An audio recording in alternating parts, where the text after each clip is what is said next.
గత 5 దశాబ్దాలుగా ప్రతి జనరేషన్ కి తగ్గట్టు బ్లాక్ బస్టర్లిస్తూ వస్తున్న సంస్థ వైజయంతి మూవీస్. కానీ సంస్థకు ఆ పేరెలా వచ్చిందో ఎవరు పెట్టారో తెలుసా? 1974లో చలసాని అశ్వనీదత్ 21 ఏళ్ల వయసులో కె విశ్వనాథ్ గారి ఓ సీత కథతో సినీ పరిశ్రమలో అడుగుపెట్టారు. కానీ ఆ కుర్రోడి స్వప్నం ఇంకెంతో పెద్దది. నటరత్న నందమూరి తారక రామారావు గారంత పెద్దది. ఎన్టీఆర్ గారితో సినిమా సాధ్యమేనా? పట్టు వదలని విక్రమార్కుడిలా మొండితనము పట్టుదలో కాని చివరికి ఎన్టీఆర్ గారి అపాయింట్మెంట్ సాధించారు. ఆయనతో ఎందుకు సినిమా తీయాలనుకుంటున్నారో వివరించమని ఎన్టీఆర్ అడిగి అతని మాటలకి ముచ్చటేసి ఒప్పుకున్నారు. అంతవరకు అశ్వనీదత్ గారు బ్యానర్ కూడా స్థాపించనే లేదు.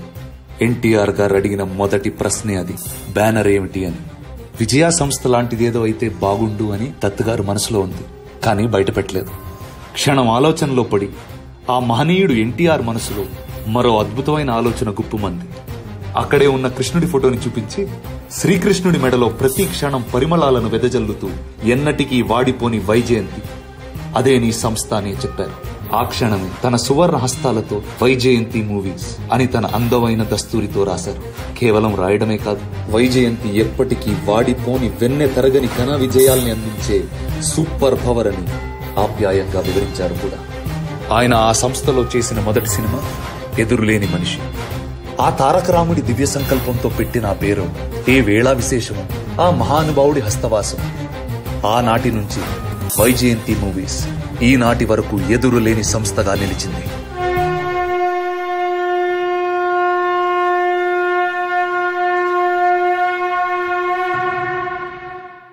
వైజయంతి మూవీస్ ఎదురులేని మనిషి నుంచి కల్కి 2898 AD వరకు 50 గ్లోరియస్ ఇయర్స్ తెలుగు సినిమా వాడి ఎంత ఉందో రుచి చూపించి భారతీయ సినిమా పరిశ్రమకి వేడి పుట్టించి అటు క్లాస్ ఇటు మాస్ ప్రేక్షకుల నాడి పట్టి బాక్స్ ఆఫీస్లో రికార్డుల పైడి పట్టించినటువంటి సంస్థ వైజయంతి మూవీస్. అసలు తెలుగు సినిమా పరిశ్రమలో ఒక తలమానికమైనటువంటి నిర్మాణ సంస్థ మాత్రమే కాదు, తెలుగు సినిమా రంగానికి తలలో నాలుక అశ్వనీదత్ గారు. సో ఈ 50 గ్లోరియస్ ఇయర్స్ గురించి మనం వారితో ముచ్చటించేద్దాం. దత్ గారు నమస్కారం and congratulations. Thank you very much. అసలు ఏమేమి అద్భుతాలు సృష్టించారు. 50 ఏళ్ల ఈ ప్రస్థానం ఇదంతా ఒక ఎత్తు అయితే, ఈ కల్కి 2898తో మీరు సృష్టిస్తోంది ఒక ప్రభంజనం. అసలు ఈ ప్రభంజనాన్ని మీరు 50 ఏళ్ల నాడు వైజయంతి ప్రారంభం అప్పుడే శంఖం పూరించారా? ఎన్టీ రామారావు గారు నన్ను పిలిచి నామకరణం చేసిన తర్వాత వెనక్కి తిరిగి చూడకుండా సాగిపో అని ఆశీర్వదించారు. ఆ షీట్ ఇచ్చేటప్పుడు, ఆ టైటిల్ రాసిన షీట్ ఇచ్చేటప్పుడు వెనక్కి తిరిగి చూడకుండా సాగిపో, నీకు ఎదురు లేదు అని అన్నారు. ఒక ఎదురులేని మనిషితో ప్రారంభమైంది ఈ ప్రస్థానం. అసలు ఆ టైటిల్ తోటే మీరే ఎదురులేని మనిషి అయ్యారు ఈరోజు. నెక్స్ట్ యుగ పురుషుడు, ఇలాంటివన్నీ every title I see, every film I see ఒక బంగారమే, ఒక ట్రెండ్. ఐ ఆల్వేస్ ఫీల్ ఏంటంటే సుడి ఉంటే సరిపోదు, ఎంత అలజడి ఎంత తాకిడి అయినా సరే ఒక కొత్త ఒరవడికి నడక నేర్పించాలి అనే తపన పడ్డారు మీరు. ఇది మీకెలా స్వతహాగా వచ్చింది? అంటే ఒక విజయవాడ నుంచి ప్రారంభమైన ప్రస్థానం సినిమాల్లో ఇంత బలంగా నాటుకోవాలన్న దృక్పథం ఎక్కడి నుంచి వచ్చింది? తెలియదమ్మా ఎక్కడి నుంచి వచ్చిందో అనేది. నేను ట్రైన్ ఎక్కిన రోజున ఎన్టీ రామారావుతో సినిమా తీయాలి అనుకుని వచ్చిన రోజున అదే దృక్పథంతో ఆయన దగ్గరికి వెళ్ళాను. నా మార్కెట్ ఏమంత బాగాలేదు, నీకు తెలీదు, అయినా నువ్వు చక్కగా స్టూడెంట్వి, ఇంకా చదువుకోవాల్సింది ఉంది కదా, ఇంకెందుకు అప్పుడే ఎందుకు వచ్చావు? లేదండి నా జయం ఇది, మీరు వద్దంటే ఇక్కడే ఉంటాను తప్ప నేను వెళ్ళను అన్నాను. బెజవాడికి వెళ్ళను అన్నా. అప్పటికి ఇంకా మీ స్టూడెంటా సార్? అంటే అయిపోయిందమ్మా, డిగ్రీ అయిపోయింది. డిగ్రీ పైన ఇంకేమన్నా చేయొచ్చు కదా అన్నారు ఆయన. అంటే నేను చేయనండి, మీతో వ్యాపారం చేయాలని వచ్చాను. 2 రోజులు ఆలోచించుకుని సరే అన్నారు. అట్లాగే ఎదురులే మనిషి స్టార్ట్ అయింది. ఒక రోజు అడిగారు, సినిమా నిర్మాణం అనే ఒక అంశం. నేను ఓ సీత కథ అని ఓ సినిమా తీశాను, శర్మ నేను పార్ట్నర్స్. అది మా సావరెన్ సినీ ఎంటర్ప్రైజెస్ అని ఆ బ్యానర్ మీద తీశాను. ఆ తర్వాత ఇది సపరేట్గా వచ్చి చేశాను. సో దీనికి శ్రీకారం చుట్టింది, ఈ పేరు పెట్టింది, ఎదురులేని మనిషి అనే శంఖం పూరించింది ఎన్టీ రామారావు గారు. అన్నీ ఎన్టీ రామారావు గారు. ఆయనే ఆశీర్వదించి వెళ్ళి తట్టి పెట్టి పంపించారు. చాలా కృతజ్ఞుడిని. వెనక్కి తిరిగి చూసుకుంటే ఇవాళ 50 ఏళ్ళు అయిందా నేను వచ్చి, అప్పుడే 50 ఏళ్ళు అయిపోయింది అని అనిపిస్తుంది. రెండోది కరెక్ట్, అప్పుడే 50 ఏళ్ళు అయిపోయింది, ఇంకా చాలా చేయాల్సింది ఉంది అని.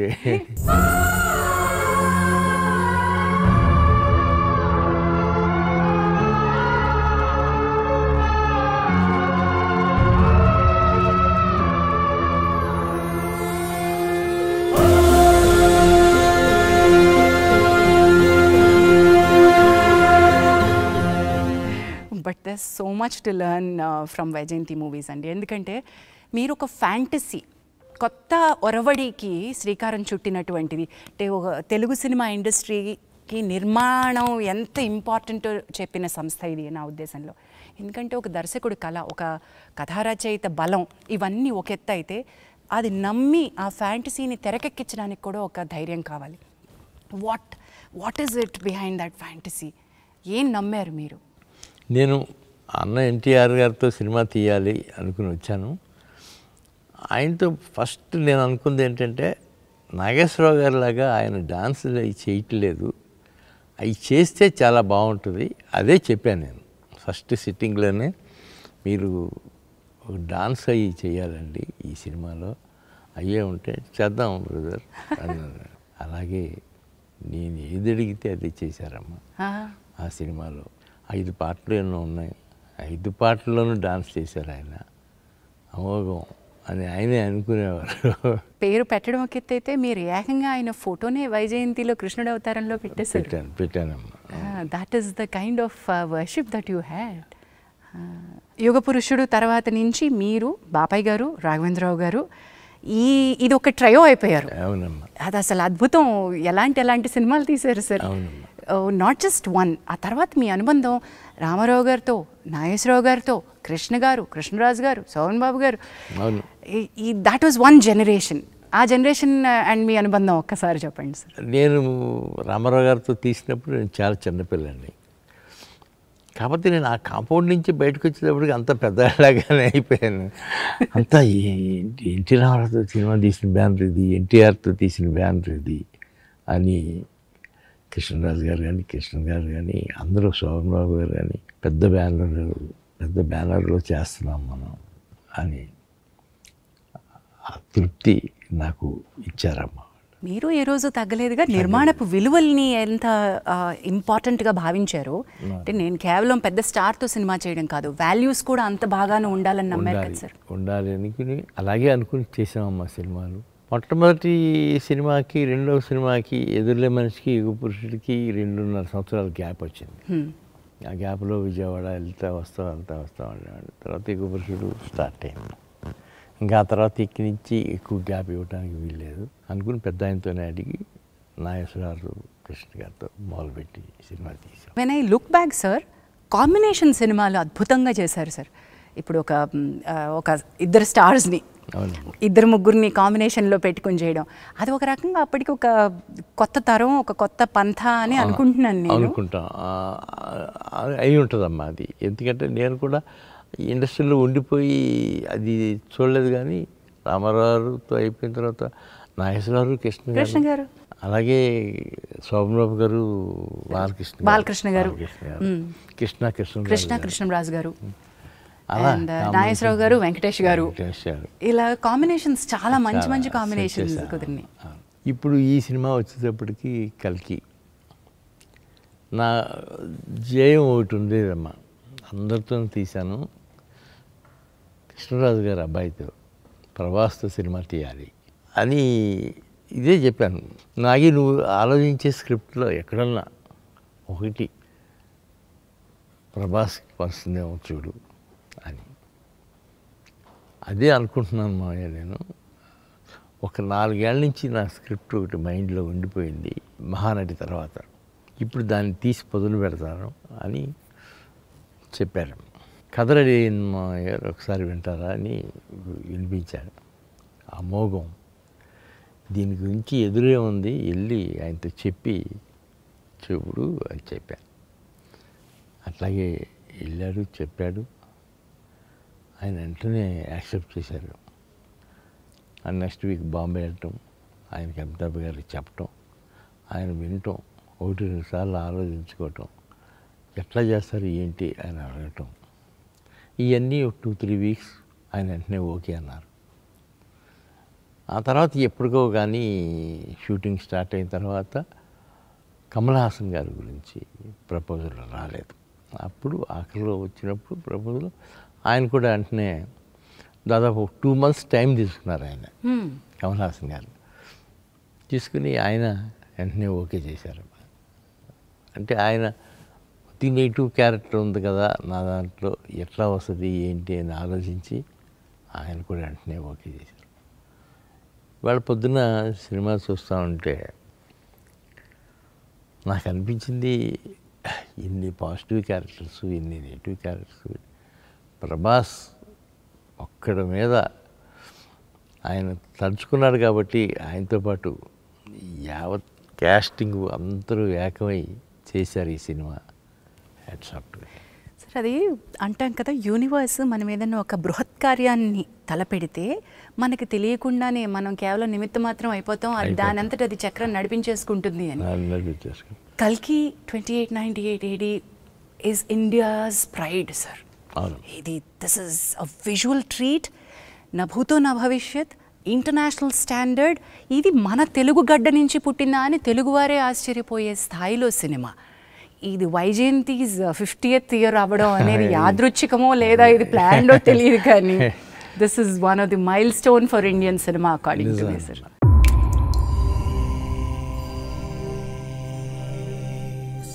సమయం వచ్చింది. భగవంతుని రూపణ సమస్త సృష్టి ఉంటుందంటారు. అలాంటిది మీ కడుపున భగవంతుడే ఉన్నాడు.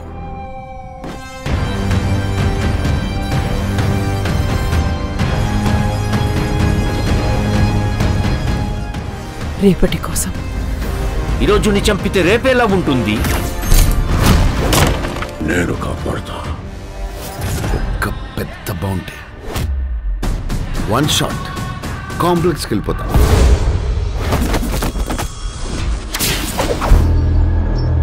సరే, ఇంక చాలు.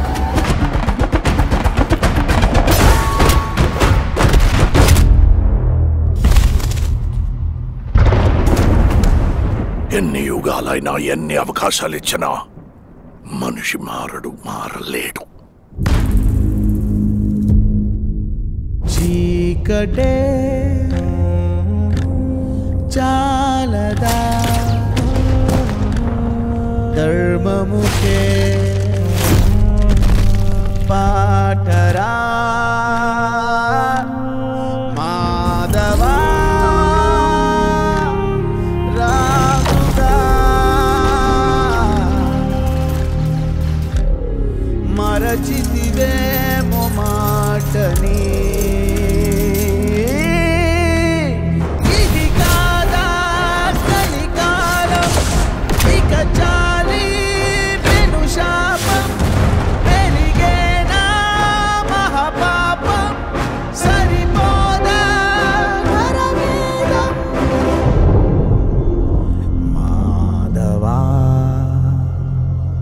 ఇంతవరకు ఒక్క ఫైట్ కూడా ఓడిపోలేదు, ఇది కూడా ఓడిపోను.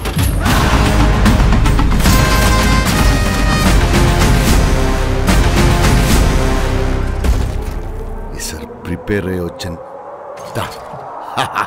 ప్రభాస్ దీని అంతటికీ కారణం ప్రభాస్.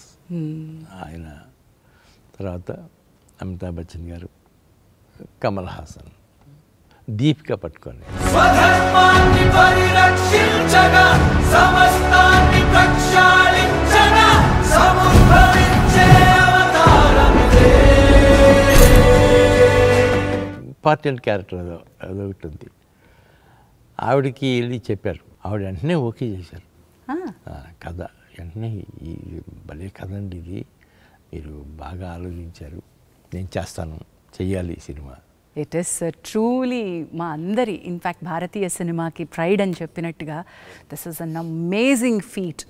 ఫీటే. ఎండ్ టైటిల్స్ చూసి నేను ఆశ్చర్యపోయాను, ఏంటిది ఒక పరిశ్రమ యావత్తు పనిచేసిందా ఈ సినిమాకి, ఇంతమందిని. సార్ ఏ రోజు కొంచెం ఒక చిన్న సంకోచం, ఒక ఏమంటాం, ఒక సందేహం ఇలాంటివి ఏమన్నా వచ్చినాయా సార్? ఎప్పుడు రాలేదమ్మా. సినిమా మొదలుపెట్టి 3 yearsకి ఫినిష్ అయింది. ఈ 3 yearsలోనూ ఎక్కడా సందేహం కానీ డౌట్ కానీ అసలు ఎక్కడా ఎప్పుడు కలగలేదు. అతను వస్తున్నాడు, కెమెరా సర్దుకుంటున్నాడు, సినిమా షూటింగ్ స్టార్ట్ చేశాడంటే స్టార్ట్ అయినట్టే.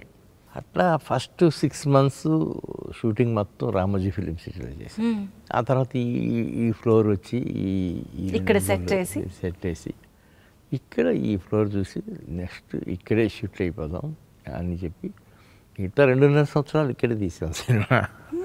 మొత్తం ఈ స్టూడియోలోనే అయిపోయిందమ్మా.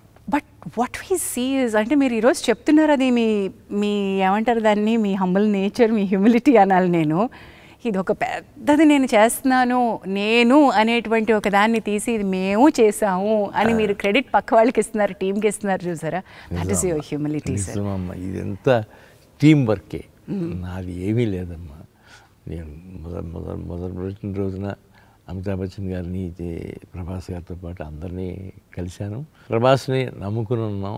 ఈ సినిమా మొత్తం ఆయనే నడిపిస్తాడు అనుకుని ఆయన మీదే అప్పచెప్పాము. అలాగే రిజల్ట్స్ కూడా ఇవాళ దానికి అనుగుణంగా వచ్చింది. Amazing, sir. Congratulations. And today you are 1,000 crore club సినిమాలో ఉన్నారు.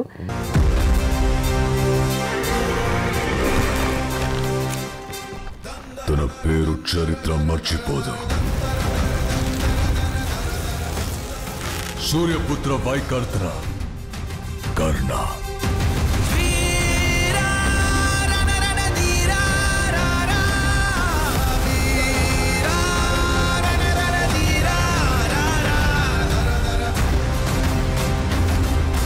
The kind of budget, the kind of expanse, అంటే దానికి ఉన్నటువంటి సామర్థ్యం ఏంటో ఈ సినిమా రుజువు చేస్తుంది. ఎంత పెట్టాలో, ఎంత తీసుకెళ్లాలో అనేటువంటి స్కేల్స్ని. అంటే మీరు నిర్మాణ రంగంలో ఉన్నారు, నిర్మాణం వ్యాపారమే అనుకుని వచ్చారు. సినిమా మీ ప్యాషన్ మాత్రమే కాదు, దీనిలో నేను కొన్ని మెళకువలు నేర్చుకుని ఇది వ్యాపార సూత్రంగానే పెట్టాలి అని వచ్చారు. ఇలాంటి ఒక బృహత్తరమైన ప్రాజెక్ట్ చేపడుతున్నప్పుడు ఈ లెక్కలు, ఈ నెక్స్ట్ జనరేషన్ పిల్లలు, మీ అమ్మాయిలు, మీ అల్లుడు అందరూ కలిసి లెక్కలేస్తుంటే మీరు ఏమైనా లెక్కల్లో చేయేసారా? నేను ఎప్పుడు లెక్కేయలేదమ్మా. మా స్వప్న కూడా అసలు ఎప్పుడు లెక్కేసి తీద్దాము, ఇది ఎట్లా అవుతుంది అనేది తను ఎక్కువ ఆలోచించలేదు. అసలు స్వీటీకి అసలు ఆలోచన ఉండదు అనుకోమ్మా. అసలు లెక్కకి అందుకోలేని సినిమా అమ్మ ఇది. అబ్సల్యూట్లీ లెక్కకి అందుకోలేని సినిమా. ఎంత బాగా చెప్పారు అసలు. లెక్కకి అందుకోలేని సినిమా. సార్, తెలుగు సినిమా ఇండస్ట్రీని ఒక్క చోటికి, ఒక తాటికి తీసుకురావడం, అందరికీ తల్లో నాలుగులో ఉండడం, అంటే వ్యాపారం వ్యాపారమే, పోటీ పోటీయే, కానీ ఫ్రెండ్షిప్పే. ఎలా సాధ్యమైంది? మీ నిర్మాణ సంస్థతో పాటు మీరు మరికొంతమంది, ఇప్పుడు ఫర్ ఎగ్జాంపుల్ రాఘవేంద్రరావు గారితో కానివ్వండి, అల్లు అరవింద్ గారితో కానివ్వండి, దిగ్గజాలందరూ ఓ చోటికి ఎలా చేరారు? ఎప్పుడు అంటే రాఘవేంద్రరావు గారు ఉన్న చోట మొత్తం అందరం ఒక చోటే ఉంటాం కదా. అలాగే ఉన్నప్పుడు అరవింద్ గారు, నేను ఒక రోజున ముందు ఈ పెళ్లి సందడి తీసేటప్పుడే అరవింద్ గారు, నేను రాఘవేంద్ర గారితో అన్నాం, ఏదన్నా ఒక కాంబినేషన్లో చిన్న సినిమా లాంటిది తీద్దామండి సరదాగా. అదైతే నేను రెడీగానే ఉన్నాను, నేను కథ కూడా చెప్తాను మీకు అని ఆయన నెక్స్ట్ 2 daysలోనో 3 daysలోనో కథ చెప్పారు. వెంటనే స్టార్ట్ చేసాము. అది పెళ్లి సందడి. అట్లా పెళ్లి సందడి చిన్న సినిమా ఎలా అయింది సార్? మొదలుపెట్టినప్పుడు చిన్న సినిమానేమ్మా. అది 1 crore 20 lakhs అంత అయింది, ఇంక్లూడింగ్ రాఘవేంద్ర రెమ్యునరేషన్. అది 11,30,00,000 కలెక్ట్ చేస్తుందమ్మా. అది వాట్ అ రేంజ్! ఈ రోజు మనం ఈ ఫిగర్స్ మాట్లాడుతున్నాం అంటే మరి అది సక్సెస్ రేట్లో ఎక్కడుందో చెప్పలేమమ్మా. అది తర్వాత పరదేశీ తీసాం, అది కూడా పర్వాలేదు. ఆ తర్వాత ఇంకా నేను రాఘవేంద్రరావు గారు కలిసి స్టూడెంట్ నెంబర్ 1 అని తీసాం. స్టూడెంట్ నెంబర్ 1 ఇస్ అగైన్ సంచలనం. మీరు ఒక అంటే ఇంటర్నేషనల్ పునాది అక్కడి నుంచి స్టార్ట్ అయింది. అక్కడి నుంచే స్టార్ట్ అయిందమ్మా. మా ఇద్దరిది, రాఘవేంద్రరావు గారిది నాది. ఒకసారి నేను అర్జున్ రాజు గారు ఉండగా అర్జున్ రాజు రోజా మూవీస్ అండి, మన ఈయన విజయలక్ష్మి ఆర్ట్ పిక్చర్స్ త్రివిక్రమరావు గారు వచ్చి సరదాగా అందరితో చేస్తున్నావు కదా మాతో కూడా చేయొచ్చు కదా అన్న. అలాగేనండి చేద్దామని నేను, త్రివిక్రమరావు గారు, దేవివర్ ప్రసాద్ కలిసి అమరాజీనామా. ఇది చూడండి, అంటే మనం సినిమా గురించి మాట్లాడినప్పుడు నిర్మాతలు ఒక్క చోటికి రావడం ఏంటి, ఒక స్నేహపూరిత వాతావరణంలో వ్యాపారం చేయడం. అట్లాగే అమరాజీనామా అట్లాగే అది సూపర్ సక్సెస్ అయిందమ్మా. అది బాగా విపరీతమైన పేరు వచ్చింది. దానికి తోడు ఇంకా ఎప్పుడు వెనకెదిరి చూసుకోలేదమ్మా, అట్లాగే వెళ్ళిపోతూ ఉన్నాయి సినిమాలు. బట్ ఐ మస్ట్ సే ఈ ఇండస్ట్రీలో ఫ్రెండ్షిప్ నిలబెట్టుకోవడం అనేది చాలా కత్తి మీద సాము లాంటిది. ఎప్పటికప్పుడు పరీక్షలు వస్తానే ఉంటాయి. మరి మీ బెస్ట్ ఫ్రెండ్స్, ఆ ఫ్రెండ్షిప్, ప్రయాణం అవన్నీ ఎలా జరుగుతూ వస్తున్నాయి ఇప్పటికీ? మీరు అందరూ అంతే ఆణిముత్యాలు. అవునమ్మా, నేను అరవింద్ గారు ఇప్పుడు కంటిన్యూ అవుతున్నాళ్ళలో నేను అరవింద్ గారే ఉన్నాం ఇండస్ట్రీలో అప్పటి నుంచి ఇప్పటి వరకు కూడా. అవును, అట్లాగే ఆయన పెద్దగా నాకు ఫోన్ చేసి ఎంకరేజ్ చేస్తుంటారు. ఏంటి ఆ సినిమాలు ఎలా తీస్తున్నారండి, మీకే తరత ఏంటి, మీరే తీయగలుగుతారు ఇట్లాంటి అని ఆయన అంటుంటారు, నేను ఆయన అంటుంటాను. బట్ ఇప్పుడు ఒక కాంబినేషన్స్, తెరపై వెలిగినటువంటి ఒక ప్రభ మీ కాంబినేషన్లో ఒక ఒక అద్భుతాన్ని మేము చూసాం. అది జగదేక వీరుడు అతిలోక సుందరి. మీరు తలపెట్టినటువంటి యజ్ఞాల్లో చాలా యజ్ఞాలు ఒక ట్రెండ్ సెట్టింగ్ అయితే, జగదేక వీరుడు అతిలోక సుందరితోటి ఎక్కడెక్కడ రికార్డులు వర్షానికి కొట్టుకుపోయేలా చేశారు. తుఫాన్లో సినిమాని హిట్ చేశారు. జగదేక వీరుడు అతిలోక సుందరి మామూలు సినిమా కాదు. మరి దాని రిలీజ్ మామూలుగా ఎలా ఉంటుంది? 1990 మే 9న రిలీజ్ డేట్ ఫిక్స్ చేశారు. అప్పట్లో అతి పెద్ద బడ్జెట్. పాటలు ముందే రిలీజ్ అయ్యి సెన్సేషన్ క్రియేట్ చేశాయి. అన్నీ బాగున్నాయి అనుకుంటున్న టైం, సరిగ్గా అదే టైంకి అంటే 6వ తారీఖున తుఫాను వార్తలు మొదలు. సినిమా ప్రింట్స్ కూడా ఎలా పంపాలో తెలియని పరిస్థితి. భారీ వర్షాల దెబ్బకి ఎక్కడ ట్రైన్స్ అక్కడ ఆగిపోయాయి. చెట్లు, కరెంట్ స్తంభాలు కూలిపోయి మొత్తం రాష్ట్రం అతలాకుతలం. ప్రింట్స్ పంపడం ఎలా? కానీ రిలీజ్ ఆగకూడదు. తుఫాన్ని ఎదిరించి చెప్పిన డేట్కి రిలీజ్ చేయాలని పట్టు. థియేటర్స్లో కూడా మోకాళ్ళ లోతు నీళ్ళు, చివరికి ప్రొజెక్టర్ రూమ్లో కూడా నీళ్ళే. అలాగే పాపం అక్కడక్కడ మార్నింగ్ షోలు పడ్డాయి. అన్ని అంచనాలున్న అంత భారీ సినిమా కళ్ళ ముందు భవిష్యత్ నీటి పాలైపోతుంది. చేసిన పబ్లిసిటీ అంతా వర్షాలకి మట్టి కొట్టుకుపోయింది. ఇక కూర్చొని బాధపడితే ప్రయోజనం లేదు. విజయవాడ వెళ్ళి జరగాల్సింది ప్లాన్ చేద్దామని అశ్విని దత్ గారు, రాఘవేంద్ర గారు విజయవాడ వెళ్ళారు. 11వ తారీఖున విజయవాడ వెళ్ళగానే ముందు రాఘవేంద్రరావు గారిని మనోరమ హోటల్లో దించి దత్ గారు తన ఇంటికి వెళ్ళారు. ఇంట్లో కరెంట్ లేదు. ఓ చిన్న లాంతర వెలుగులో దత్ గారు శ్రీమతి, ఫాదర్ ధర్మరాజు గారు, దత్ గారు ముగ్గురు ఆడపిల్లలు భోజనం చేస్తున్నారు. ఇంట్లో చీకటి, దత్ గారి మనసులో చీకటి. అప్పుడు దత్ గారు చాలా నిరాశగా, ఇదే నా ఆఖరి సినిమా ఏమో అన్నారు ఫాదర్తో. ఆ మహానుభావుడు వెంటనే, ఏం పర్వాలేదు, మంచి సినిమా తీసావు, సెటిల్ అవుతుంది, ముందు భోంచే అని ధైర్యం చెప్పారు. మర్నాడు పక్కనే ఉన్న గుంటూరు మంగా థియేటర్కి దత్ గారు, రాఘవేంద్ర గారు కలిసి వెళ్తే అక్కడ వాతావరణం వేరేగా ఉంది. క్లాస్ ఆడియన్స్ ఉండే బాల్కనీలో జనం మాస్ ఆడియన్స్లా రెచ్చిపోతున్నారు. చప్పట్లు, ఈలలు, గోల గోల.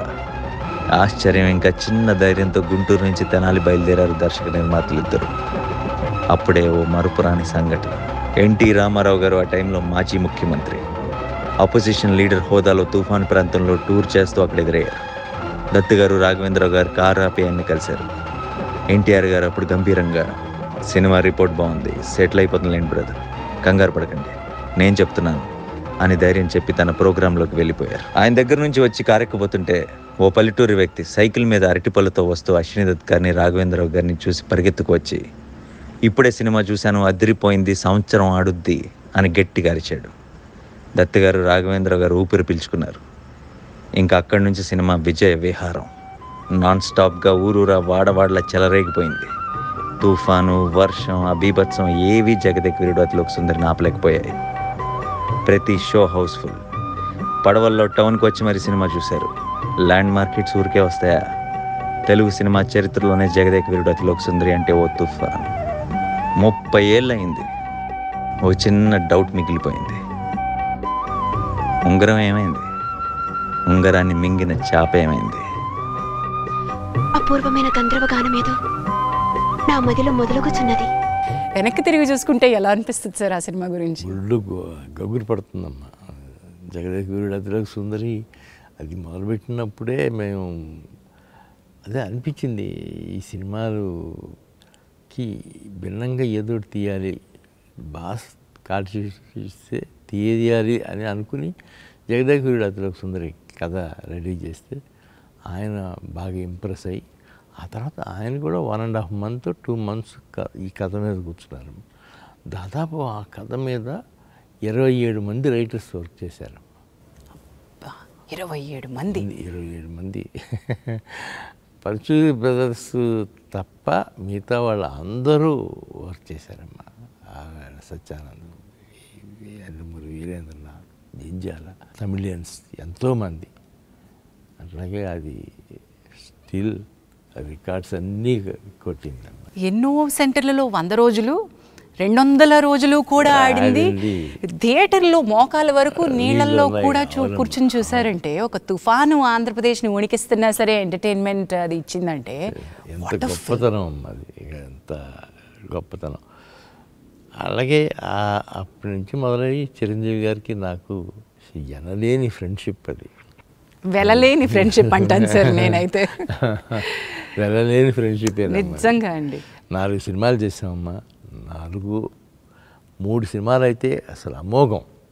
జగదేక వీరుడు చూడాలని ఉంది, జై చిరంజీవి, ఇంద్ర అమ్మ, ఇంద్ర ఈ 3 ఆణిముత్యాలు. తర్వాత జై చిరంజీవి అది కూడా బాగానే. Yes, the range that the films have, అంటే మీరు ఎంత హంబుల్గా ఎలా ఉండగలుగుతారా అని నాకు ఎప్పుడు ఆశ్చర్యంగా ఉంటుందండి. ఒక స్థాయిలో పతాక స్థాయిలో మీరు రికార్డులు చూశారు, అంతే స్థాయిలో సింపుల్గా ఈ సినిమా ఆడలేదు అనే అంత సింపుల్గా తీసుకోగలిగారు. ఎలా తీసుకున్నారు మీ కొన్ని బాక్స్ ఆఫీస్ దగ్గర అనుకున్నంత సాధించని సినిమాల్ని? నాకు ముందే కొద్దిగా సినిమా మొదలుపెట్టగానే కొంతకాలం అయిన తర్వాత అనుమానం వస్తుందమ్మా, ఏదో కొద్దిగా మన టేస్ట్లో లేకుండా పక్కకి వెళ్తూ ఉంది అని. అలాంటప్పుడు అది మెంటల్గా ప్రిపేర్ అవుతాను నేను కూడా ముందుగానే. ఓహో, ఇది మన దారిలో లేదు, దీనికి ఖర్చు అంటే ఇవాళ ఖర్చు అదుపు చేయలేము, దీన్ని అలా వదిలేసేయటమే తప్ప మనం చేయగలిగింది ఏమీ లేదు అని అనుకుంటాం.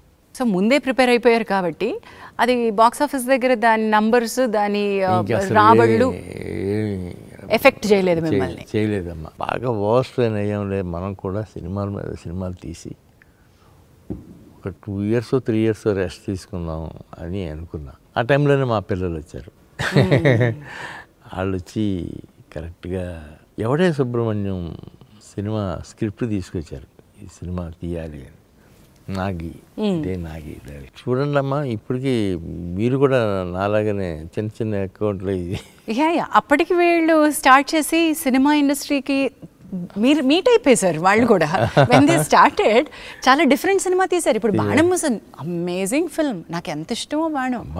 సీతారామం పొడానమ్మ వాళ్ళు తీసుకొచ్చి నాకు అప్పచెప్పిన స్క్రిప్టే. డాడీ హను బాగా చెప్పాడు డాడీ, విన్నాను, నిజంగానే అందులో విషయం ఉందమ్మా, కూర్చుంటే మనకు వర్కౌట్ అవుతుంది అని ఒక 2-3 months వరుస పెట్టి కూర్చున్నాను నేను హను.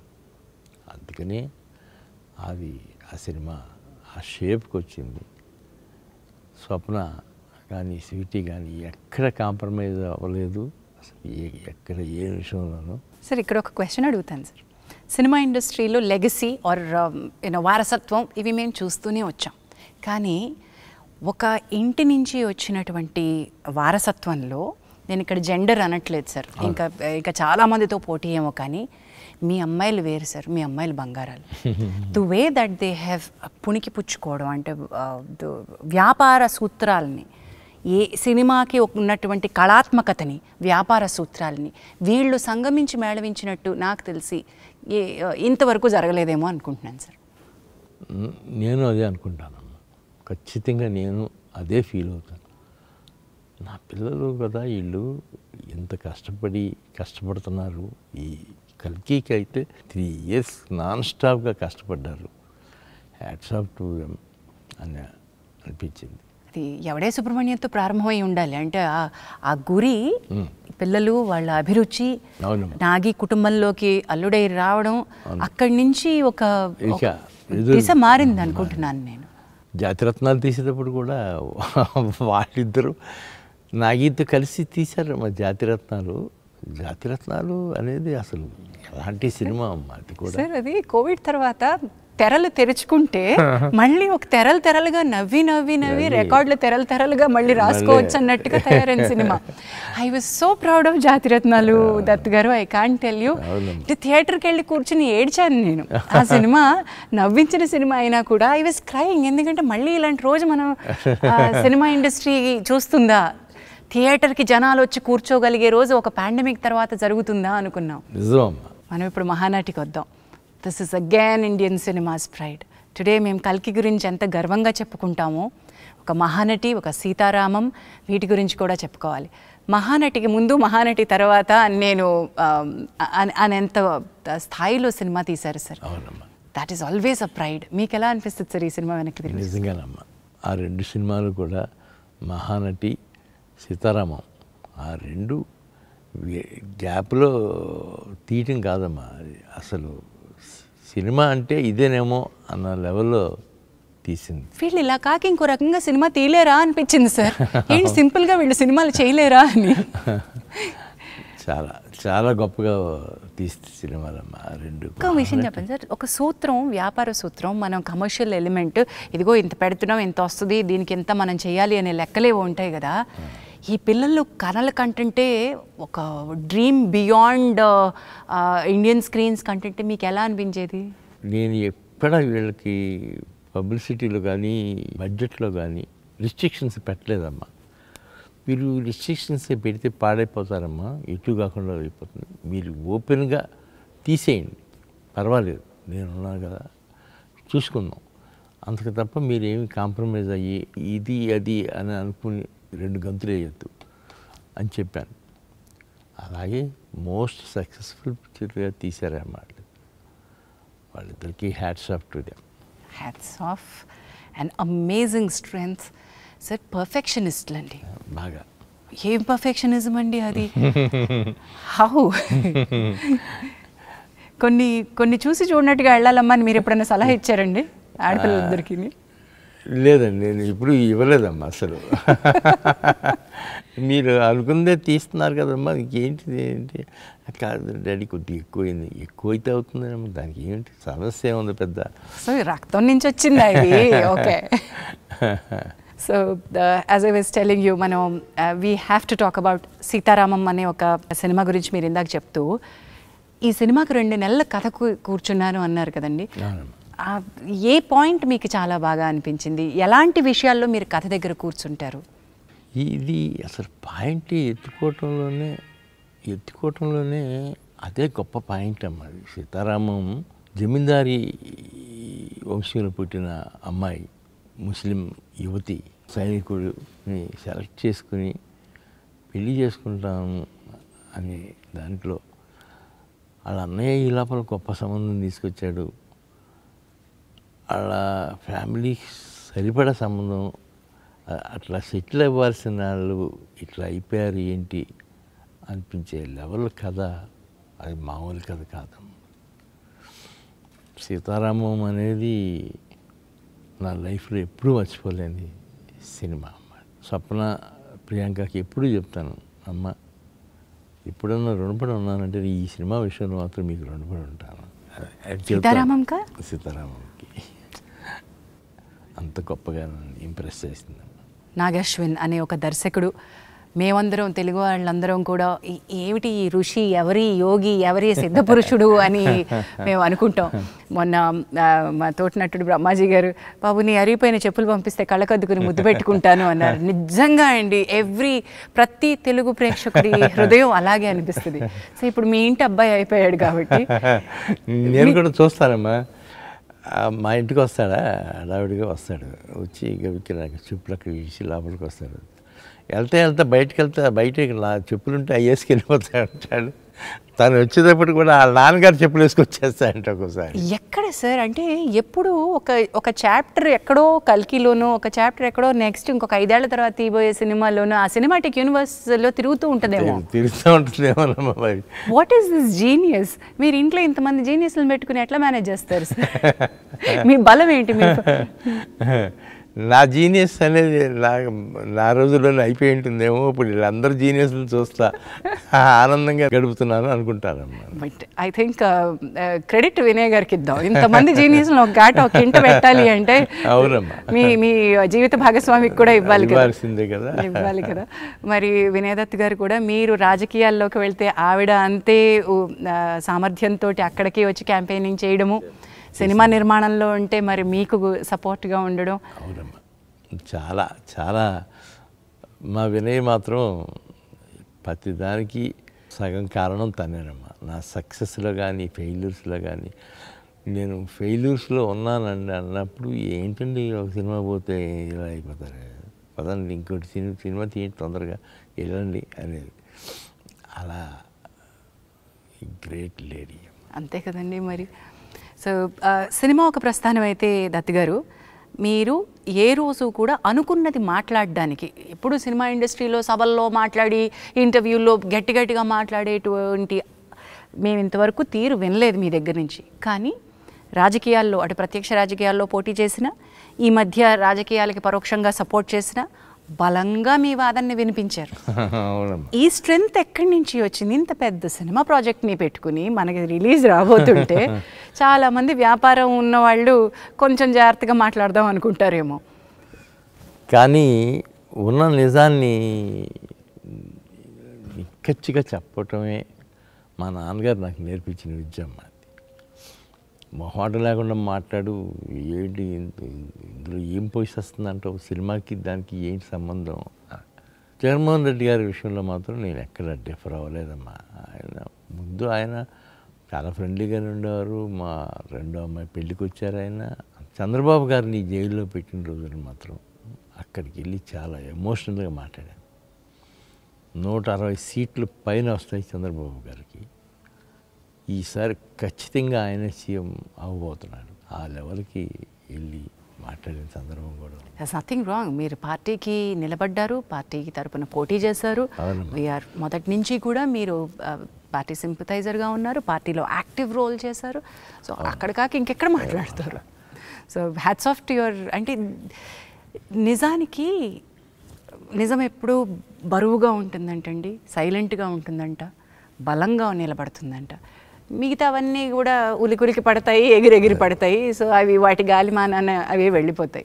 సో నిలకడగా ఉండడమే కావాలి. 50 ఏళ్ల పాటు ఒక సంస్థని ఇలా నడిపించడానికి ఒక 3-4 సూత్రాలు ఏమన్నా చెప్పండి సార్. ఏముందమ్మా, అందరూ మహానుభావులు యాక్ట్ చేశారు మన బ్యానర్లో. నేను వెళ్ళి సినిమా చేయమని అడిగితే వెంటనే చేసేసారు, ఇంక్లూడింగ్ పవన్ కళ్యాణ్ గారు కూడా. నేను బాలు కోసం వెళ్ళి ఇట్లా ముందు ఇంద్ర సినిమా చూశారు ఆయన. ఏమండి ఈ స్టేజ్లో మీరు అన్నయ్యతో ఇంద్ర తీశారు, మనసు అనేది ఎంత పులకించిందో అన్నయ్యకి నాకు కూడా. నేను మీతో వెంటనే సినిమా చేస్తాను, అట్లా బాలు చేసాము. Yes. And Ashwini Dutt garu is not just a film maker, he is a king maker. ఇది నా పర్సనల్ ఒపీనియన్. నాతో చాలామంది ఏకీభవించే వాళ్ళు ఉంటారు. you've introduced kings to the cinema, you've made kings. వాళ్ళు స్టాల్వార్డ్స్, వాళ్ళ రంగాల్లో వాళ్ళు స్టాల్వార్డ్స్గా నిలబడ్డారు. But you for me are a king maker sir. చాలామందిని మీరు ఇంట్రడ్యూస్ చేశారు, చాలామంది పాత్వే పేవ్ చేశారు. నేను ఏదో చేశానని నేను ఎప్పుడు ఏం ఫీల్ అవునమ్మా. కాకపోతే నేను తీసిన 50-60 సినిమాల్లోనూ ఇలాంటి క్యారెక్టర్స్ని ఇవ్వటం, ఆడ ఇది చేస్తూ ఉంటే నేను ఆనందపడటం, ఇవి ఎక్కువగా జరిగినాయి అమ్మ. I'm very happy for that.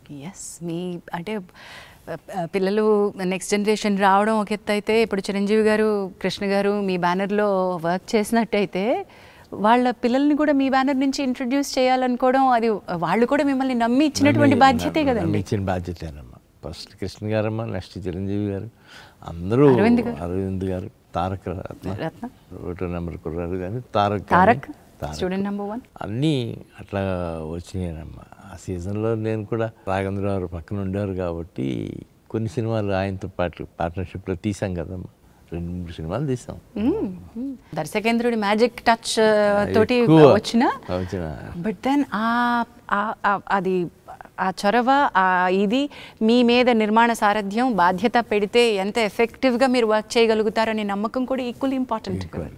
నిజమమ్మా. మీరు నాకు సూత్రాలు చెప్పలేదు అటువై. సో 50 ఏళ్ళ ఈ గ్లోరియస్ ఇయర్స్లో ఒక నిర్మాణ సంస్థకి ఫస్ట్ మీరు చెప్పింది యాక్టర్స్, నెక్స్ట్ ఇంకేం కావాలి? నెక్స్ట్ మన గుడ్డి ధైర్యమేనమ్మా. గుడ్డి ధైర్యం, అయ్యో బాబోయ్, దాన్ని గుడ్డిగా నమ్మడం కష్టం సార్. అలా కుదిరిందమ్మా అంతే. కథని నమ్మడము లేదా దర్శకుడిని వినడము, దానిలో మన జడ్జ్మెంట్, ఇక్కడ గుడ్డిగా ఉండడం కంటే ఇప్పుడు మీరు చెప్పారు 2-3 నెలలు కూర్చున్నారు, 27 మంది రచయితలు కూర్చున్నారు. It is not just blind అనుకుంటున్నాను సార్. లేదమ్మా, ఆ సినిమా వరకు అది నిజంగానే మీరు అన్నట్టు బ్లైండ్ కాదు. అది అట్లాగే 27 మంది రైటర్స్ అవసరం అనుకున్నప్పుడల్లా పిలిచామమ్మా. దానికి మాత్రం నేను ఎప్పుడు హ్యాట్స్ ఆఫ్ టు చిరంజీవి గారు, హ్యాట్స్ ఆఫ్ టు రాఘవేంద్ర గారు. వాళ్ళిద్దరూ దాదాపు 3 months నా అపార్ట్మెంట్, మద్రాస్ అపార్ట్మెంట్లో వీళ్ళందరినీ కలిసి కూర్చొని వండుతుంటే అది కదా సినిమా అంటే గొప్పతనం అది అనిపించిందమ్మా. దత్ గారు, one quick round up. Today కల్కి 2898 AD, ఇది కలికాలం. ఎప్పటి వరకు కల్కి ఎప్పుడు వస్తారో తెలియదు కానీ మా అందరికీ కూడా ఎదురు చూపులు వదిలేసి వెళ్ళిపోయారు. The last it's a cinematic verse. ఇందులో ఎన్ని సినిమాలు వస్తాయో మాకు తెలియదు, ఎన్ని కథల్ని ఎన్ని క్యారెక్టర్లుగా చెప్తారో మాకు తెలియదు. బట్ మేము చూడాలనుకుంటున్న ఇమ్మీడియట్ నెక్స్ట్ భాగం సంగతి ఏంటి? దాని నుంచి మాకు ఏమైనా కొంచెం ముందు తురుపు ముక్కలు వదులుతారా? దాని నెక్స్ట్ భాగం రెడీగానే ఉందమ్మా. ఈ ఇయర్ ఎండింగ్కి రెడీ అవుతుంది అది. సో వాట్ ఈస్ ప్రాజెక్ట్ కే అని మొదలుపెట్టారు. ఆ ప్రాజెక్ట్ కే అనే ఆసక్తిని కలిగించి ఇప్పుడు కల్కి నెక్స్ట్ ఏమవుతుంది అనే ఆసక్తిని రగిలించి వాట్ ప్రభంజనాలు సృష్టిస్తున్నారో దీని సామర్థ్యం ఇంకా ఎంత ఉందో మనం వేచి చూడాల్సిందే. వైజయంతి మూవీస్ పేరు పెట్టింది ఎన్టీ రామారావు గారు. వారు మీకు ఆల్మోస్ట్ గురు సమానులు, దైవ సమానులు అనే మీరు అంటారు.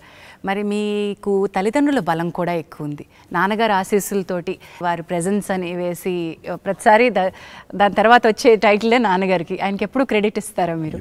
ఎప్పుడు నాన్నగారు గురించి నేను మర్చిపోలేనమ్మా. ఆయన లేకపోతే నేను లేను కదా. ఒక్కగానొక్క కొడుకుని అని అల్లారు ముద్దుగా పెంచారు. నేను ఈ సినిమా రంగంలోకి వెళ్తాను అన్నప్పుడు ఆయన మనసు కొద్దిగా బాధపడి ఉంటుంది. వారు అప్పటికి ఏ రంగంలో ఉన్నారండి? అప్పుడు ఆయన ఎలక్ట్రికల్ కాంట్రాక్టర్. వారు వ్యాపార రంగంలోనే ఉన్నారు. వ్యాపార రంగంలో కూడా మంచి రంగంలో ఉన్నారు. ఆ తర్వాత నా దగ్గరికి వచ్చేసారు, ఇక నాతో పాటు ఉండేవారు. సినిమా గురించి ఏమీ తెలియని ఒక కుటుంబం నుంచి మీరు ఏ కళని మోసుకుంటూ హైదరాబాద్ వచ్చారు సార్? విజయవాడ నుంచి చెన్నై ఎలా వెళ్ళారు? నిజమేనమ్మా, అది నాకే ఆశ్చర్యం అనిపిస్తుంది. నేను చూసే సినిమాలు లైబ్రరీ లాగా వాడుకుని వీటిలో నుంచి వచ్చాను.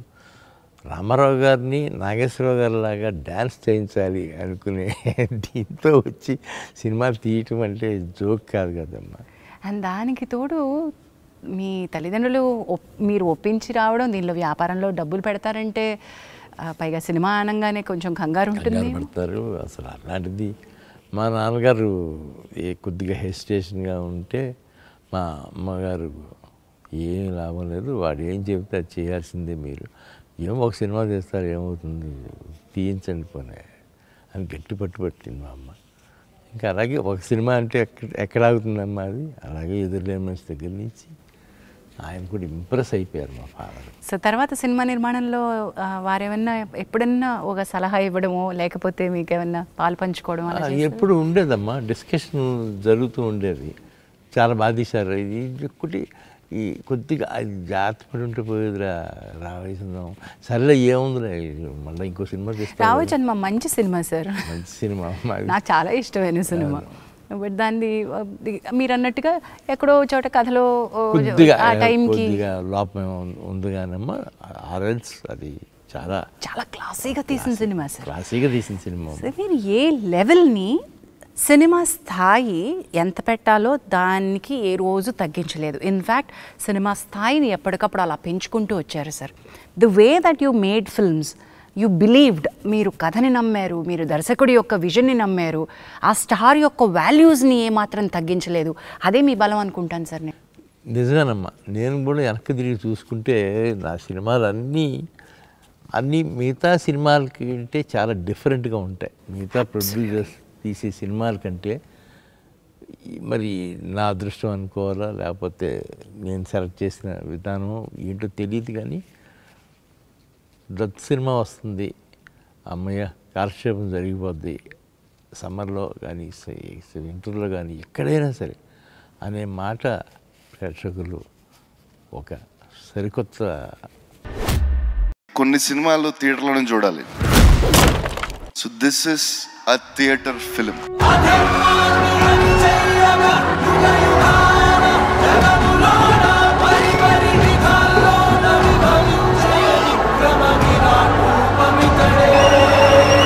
అసలు ఈ మధ్య కాలంలో ఇటువంటి సినిమా అనేది రాలేదు. అన్ని థియేటర్స్ హెవీ క్రౌడ్స్, ఎన్ని థియేటర్స్ ఇస్తారు అన్ని క్రౌడ్స్. జనరల్గా ఎప్పుడు వచ్చే ఆడియన్స్ వేరే సినిమాకి, కానీ ఎప్పుడు రాని ఆడియన్స్ కూడా ఈ సినిమాకి రావడం అనేది మేము చాలా తర్వాత చూస్తున్నాం. అది బుక్ మై షో అయితే ఇంకా ఈ మధ్య కాలంలో షార్ట్ బస్టర్ అనొచ్చు. ఎవరిని అడిగినా కూడా it is like a Hollywood movie అంటున్నారు. मैं तो फैन हो चुका हूँ प्रभास का. ये सब पिक्चरें कमाल की हुई. అది కాక 6 నెలల నుంచి సినిమా థియేటర్లు జనవరి నుంచి ఇప్పటి వరకు సినిమా థియేటర్లకి కలెక్షన్స్ లేక చాలా బోసిపోతున్నాయి. అసలు మాకు ఇప్పుడు థియేటర్స్ అన్ని కలకల్లాడుతూ ఆఫ్టర్ లాంగ్ టైం ఈ సినిమా రావటం ఒక పండగ వాతావరణం. మాకు మళ్ళీ ఒక లైఫ్ ఇచ్చింది కాల్కి అనేది. This has been our biggest extended 4-day weekend. ఇప్పుడు జగదాంబలో ఇప్పటికీ కూడా ఇవాళ ఫస్ట్ షో కూడా హెవీ క్రౌడ్తో ఫుల్ అయింది. And we did 90% occupancy, and it was a great business for us even on Monday and Tuesday and Wednesday. Safe to assume that Kalki would be around in theaters for a very long period of time. మళ్ళీ ఇట్లా cinema రావాలో ఎప్పుడు వస్తుందో తెలియదు, కానీ this is the biggest block buster of this year.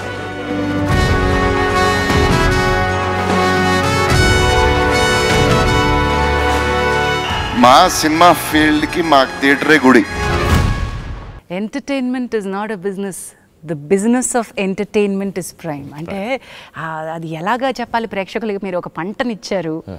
Jagadekaveerudu Athiloka Sundari ఎలా అయితే ఒక తుఫానులో జనాన్ని థియేటర్లకి రప్పించిందో, దత్ గారు మీరు తీసిన ఎన్నో సినిమాలు థియేటర్లు వెలవెల్లబోతున్న టైంలో మళ్ళీ తిరిగి కళకళలాడేలాగా జనాల్ని రప్పించేయండి. అది మీకే కుదిరింది. ఇది కల్కి వచ్చే ముందు ఒకసారిగా ఏంటి అనాలిసిస్ అంటే 6 నెలలు దాదాపు 7 నెలలు 9 నెలల నుంచి సినిమా లేదు సార్. స్తబ్దత థియేటర్లన్నీ మూసేస్తున్నారు. ఇలాంటి పరిస్థితుల్లో మీరు వచ్చి ఇప్పుడు అర్జెంటుగా దీన్ని గంట కొట్టాలి, దీన్ని ఎక్కడో కొడతారు మీరు, మీ మీద నమ్మకం ఉంది అని అంటే నిజంగా బరువు బాధ్యత పెరిగిపోయింది. జయగంట కొట్టారు సార్, మామూలు గంట కూడా కాదు.